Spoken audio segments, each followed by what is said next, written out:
نه وایسا این تیکش رو حذف کنیم.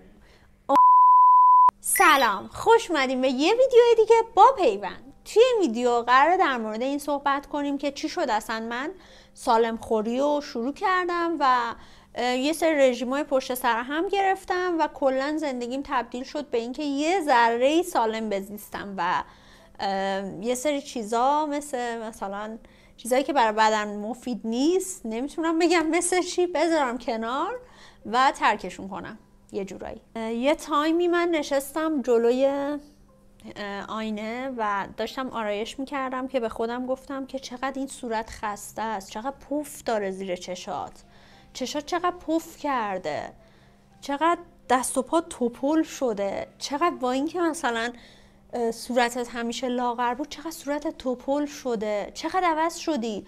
بعد برگشتم رفتم عکسای قدیمیمو توی پیسی نگاه کردم، خیلی عوض شده بودم، خیلی، و خودم اصلا متوجهش نبودم. وزنه رو برای اولین بار آوردم بیرون و همیشه سیروان وزن میگیره، من هیچ وقت وزن نمیگرفتم.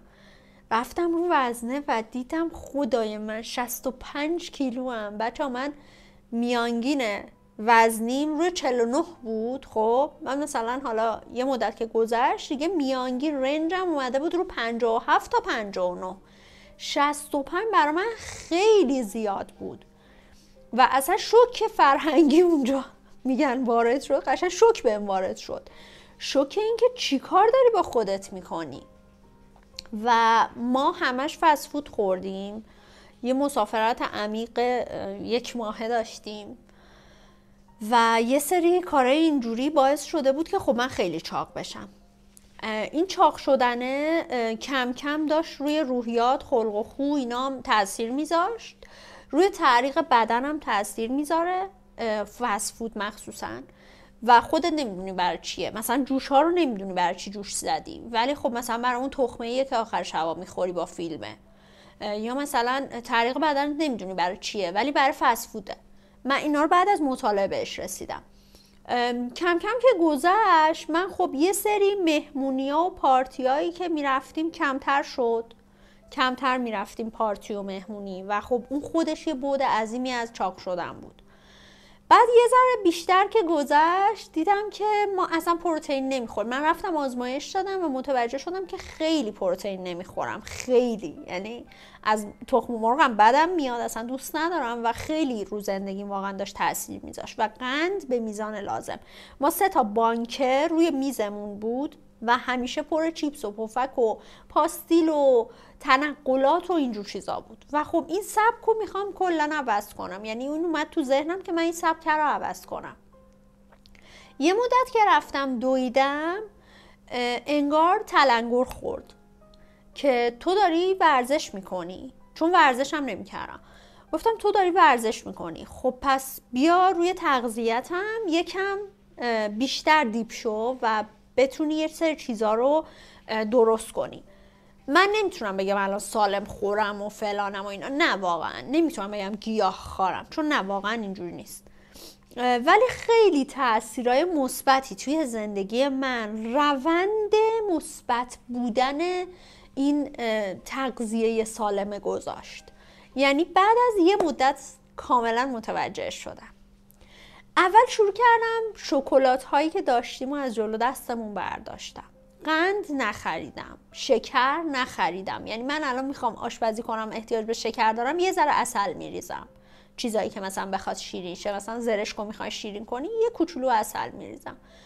قند مصنوعی رو به کل حذف کردیم. شیرینیجات، من خوراکم شیرینی بود بچه‌ها. یه دونه 1 کیلویی مثلا نوخامه‌ای و وای ناپلونی الانم میگم هنوز دهنم آب، یه دونه میذاشی جلوم 1 کیلو میذاشی کامل همه رو میخوردم، خیلی دوست داشتم. بعد اومدم چیکار کردم؟ کمش کردم. ببین وقتی هضم میکنی شما ولع اون قضیه رو داری. این یه چیزیه که ثابت شد به من توی این روندی که من پیش بردم. من فقط دارم روند خودم میگم، شاید برای شما این صدق نکنه، ولی خب من داشتم فکر میکردم که شاید یکی از شماها بخواد این سبک رو به زندگیش برگردونه و با این ویدیو شاید بتونه این کار رو انجام بده. قبل از اینکه بریم سراغ جزئیات زندگی، و ویدیو. حتما یادتون باشه کامنت کنین برام. اگر که همین الان درگیر این دغدغه هستیم برام کامنت کنین، من حتما جواب کامنتاتون رو میدم و با جون و دل میخونم و جواب میدم. بریم سراغ ادامش. ببین یه داستانی که وجود داره، من قند و کامل حذف کردم، قند و شکر نخریدم، ولی شیرینی رو نمیتونستم. من اصلا عاشق این بودم برم توی اسنپ یه شیرینی سفارش بدم برام بیارم، واقعا نمیتونستم. یه مدت یه روز در میونش مثلا کردم کمتر شیرینی بگیریم و اینا، بعد نیم کیلویی میگرفتم که کمتر بخورم. تنقلات رو به سیروان میگفتم نخره و توی خونمون یه کابینت ما داشتیم، کابینت تنقلات. سبک تنقلات رو عوض کردم، اومدم روی نات‌های مختلف، روی آجیل‌های مختلف، مغزهای مختلف و مثلا تخمه رو نمیتونستم حذف کنم، تخمه رو نگه داشتم ولی کمتر میخوردم. یا مثلا بادام زمینی، بادام معمولی، پسته به میزان کم البته چون هزینه‌اش بالاه و یه سری چیزای این شکلی. و به جای مثلا صبحونه خفن انگلیسی فلانه با تخم مرغ و سوسیس و اینا، صبحونه شد یه توستی که روش یه ذره کره بادام زمینی و موز و مثلا یه ذره کنجد بیاد. و این لایف استایل سالمه به مرور سالم شد. یعنی مثلا این که برنج درست میکنم از 2 کفگیر یا 3 کفگیر برنج برسم به 10 قاشق یا 7 قاشق برنج واقعا سخت بود، ولی به مرور درست شد. یعنی این استمراره باعث شد که این اتفاق بیفته و درست بشه. بعد یه ذره جلوتر که رفتم گفتم خب چیکار کنم که بتونم اینو نگه دارم. رفتم ورزش، یه کلاس ورزشی تیاریکس فانکشنال ثبت نام کردم و اون فانکشناله باعث می شد که من بگم وای من اینقدر سخت مثلا 1 ساعت ورزش میکنم پس نخورم که مثلا چاق نشم دیگه. و وزنم کم شد، الان هولوپوش مثلا فکر کنم 60 این طورام، یعنی یه وزن متعادلیه که الان دوستش دارم. الان روی یه حالتی هم که واقعا هم پف صورتم خوابید، با حذف قند پف صورتتون میخوابه. در مورد حذف قند حتما یه ویدیو دیگه کامل میذارم که متوجهش بشین. هم پف صورتم خوابید، هم مثلا صبح که از خواب پا میشدم همیشه اول میریم سراغ چای، نه یه لیوان آب ولرم میخوردم با لیمو، دیتاکس مثلا لیمو و خیار درست میکردم.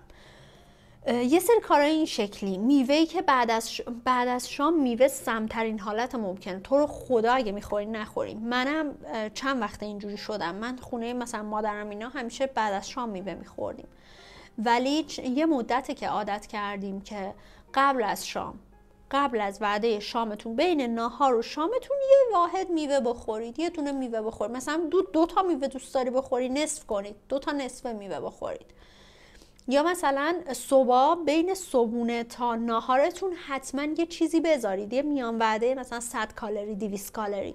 بعد چیکار کردم؟ یه اپلیکیشن ترک کالری وجود داره، اپلیکیشن مختلفی هست، حالا من از کرفس استفاده کردم. اپلیکیشن ترک کالری رو ریختم روی گوشیم و بچهای اینستاگرام اینو میدونن. هر روز تو اینستاگرام استوری میذاشتم که چی میخورم. همین باعث شد که من بتونم کنترل کنم خودمو، چون به خودم که نمیتونستم دروغ بگم و کنترل شد. و الان روی یه روتینی افتادم که میدونم چی بخورم. من صبح مثلا بخوام بگم یه توست میخورم با کره بادام زمینی و موز و اینا، با یه لیوان شیر یا یه لیوان شیر قهوه یا یه لیوان چایی. بعد وسطش یه چای خورما میزنم یا مثلا یه چایی و یه ذره کیک رژیمی. این بیسکویتای جو، با بیسکویت جو شروع کنید. شیرینیو من با بیسکویت جو حذف کردم. یه سری بیسکویت ها هست، عکسشو حتما میذارم براتون اینجا. این بیسکویت هایی که میذارم باعث شد واقعا من شیرینیو بتونم کمتر کنم. یا یه سری کوکی های رژیمی، قرار نیست شیرینیو حذف کنید، اینا رو جایگزینش کنید. یه سری چیزایی که سالم باشه. بعد حالا مثلا اون خرما رو با چند تا خرما رو به جای قند کلا بیاریم و با چند تا مثلا مغز مختلف سعی کنین اون خرما رو بخورین. ارده روی خرما بریزید، باعث میشه خوشمزه تر بشه. و یه سری کار این شکلی دیگه. بعد مثلا ناهارتون رو یه وعده یا ناهار یا شامتون رو سعی کنید با نون، غذای نونی بخورید. مخصوصا اگه غذا درست کردن ساید خودتونه. و برنج اگه میخورین حداقل ترین حالت ممکن. حالا ببین چقدر کالری باید دریافت کنین به همون میزان. برای من 10 تا 7 قاشق، من اکثرا 7 قاشق سعی میکردم مثلا تیکه مرغی که کنارش میذارم خیلی بزرگتر باشه که سیرم کنه، یا مثلا سالاد باهاش میخوردم. اکثرا حوصله سالاد درست کردن ندارم، ولی اگه حوصله داریم واقعا سالاد درست کنید. سالاد خیلی کمک میکنه. فیبر خوردن کلا، فیبر و سبزی، کاهو، خیار. مثلا من کدو رو ریز کردم، هر از گاهی مثلا با یه پیاله ماست یونانی میخورم، یه ذره مثلا روش چی بهش میگن، دونه چیا، یه ذره دونه چیا توی ماست بریزید بخورید. یه سری اوت میلا خودتون درست کنین، کیک های رژیمی، کوکی های رژیمی، یه سری چیزای این شکلی. اینا باعث میشه که برگردین انگار به یه حالتی. و ببین این سالم خوریه، من نمیگم فست فود رو حذف کردم، نه واقعا. الان مثلا بعضی وقتا غذاهای آسیایی که فست فود حساب نمیشه خیلی خوشمزه است، ولی مثلا بعضی وقتا میریم و فست فودهای مختلفی هم میخوریم، برگرهای مختلف، چه میدونم سوسیس، کالباس، همه چی. من نمیذارم که اون آتشه توی وجودم ایجاد بشه و باعث بشه که اون برای من عقده بشه، اون تیکه پیتزا برام عقده بشه. نه نمیذارم. ولی به جای اینکه 8 قاچ پیتزا بخورم، با 2 تا قاچ پیتزا سیر میشم و باورم نمیشه توی زندگی من داره این اتفاق میفته. خیلی قشنگه. و مرور و استمرار اینجا هم حرف اولو میزنه. من میگم مرور و استمرار. و اگه اون استوریای اینستاگرام نبود قطعا نمیتونستم انقدر سالم زندگی کنم و سالم بخورم. امیدوارم انقدر این ویدیو بهتون انگیزه و شور و اشتیاق داده باشه که برین و به سالم خوری روی بیارین. نمیگم گیاهخوار بشید، قرار نیست گیاهخوار بشین. چرا؟ مثلا شیرتون رو میتونین بکنین شیر بادام، یا میتونین شیرای بدون لاکتوز بخورید. من خودم حساسیت دارم به شیر، از اول کلا بدون لاکتوز میخورم، ولی میتونید شیر رو به شیر بادام تبدیل کنید. یه سری چیزای گیاهی رو میتونید، یه سری سبزیجات رو توی وعده های غذاییتون بیارید، ولی سعی کنید تلاش کنید پروتئین هم به بدنتون برسونید، فیبر، کلسترول، همه اینا برای بدن نیازه. ولی تا حد امکان برنج، نون، سیب زمینی، اینا رو یه ذره کمتر کنید. اینا خودش باعث میشه که زندگیتون بهتر بشه، شادابتر باشید. حتما یه ورزش رو کنار کارتون بذارید و امیدوارم که بهترین زندگی رو همیشه داشته باشید و راندمان کاریتون هم میره بالا. اینو یادم رفت بگم. ذهنی خیلی بهتر میشین و انگار که یه دریچه جدیدی به روتون باز میشه. این واقعا تاثیر داره. من واقعا اینو تجربه کردم. امیدوارم برای شما هم همینطور باشه. مرسی از اینکه ویدیومو دیدین. لایک، کامنت، سابسکرایب یادتون نره، زنگوله نوتیفیکیشن رو بزنید. من هر یک شنبه و هر 5 شنبه ساعت 7 میبینمتون. خدافظ.